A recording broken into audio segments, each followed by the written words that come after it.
तो hey guys जसरी कि सबै सन्चै हुनुहुन्छ वेलकम त सबैलाई मेरो आज 4th ब्लगमा आज चाहिँ तो गाइस आज हामी हाउस क्लिन गरिरहेको थिएँ त गाइस मेरो बुढी चाहिँ पुरा मिरर साफ गरिरहेको छ नि गाइस यहाँ चाहिँ मेरो भाउजू अनि टोइलेट साफ गरेर यहाँ पुरा वासरुम साफ गरेर तो गाइस ह्यान्ड धुनेवाला लास्टै फोहोर भएको थियो जो म चाहिँ लागेको थियो सफा गर्न लास्टै फोहोर थियो गाइस तो गाइस मेरो टोइलेट पनि आज पुरा क्लिन भइसकेको छ यस्तो दामी लागिरहेको यस्तो न्यू लागिरहेको छ के भन्नु गाइस टोइलेट पनि पुरा फाइनली क्लिन अनि त्यसपछि हल क्लिन भइरहेको थियो अनि हाम्रो ड्याडी पनि हाम्रो हेल्प गराउनु लाग्थ्यो गाइस तो लाइक गरिदिनु होला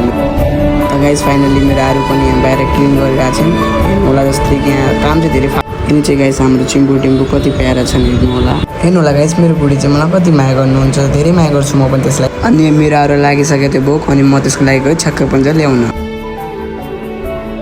पनि खाना बस्छ मलाई भोक लागेर मेरो बुढीले किनेर ल्याइदिनु तर ल्याइदिनु भन्नु मात्र आफू खान लाग्यो मलाई खानु दिलायो त गाइस त्यसपछि हामी लाग्यो आफ्नो आँगन साफ गर्न हाम्रो आँगन हेर्नु होला फाइनली क्लिन भइसकेको छ गाइस त्यो चाहिँ मेरो सानो हिरो हेर्नु होला गाइस कति क्युट छ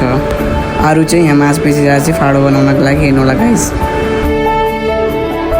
अनि गाइस मेरो भाउजू चाहिँ लाग्यो तरकारी काट्न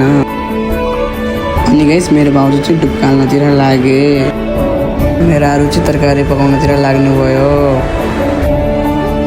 फाइनली गाइस यहाँ सबै चिजहरू जस्तै कि रेडी भइसकेको छ भात तरकारी अनि फाडो चाहिँ त्यो पनि रेडी भइसकेको छ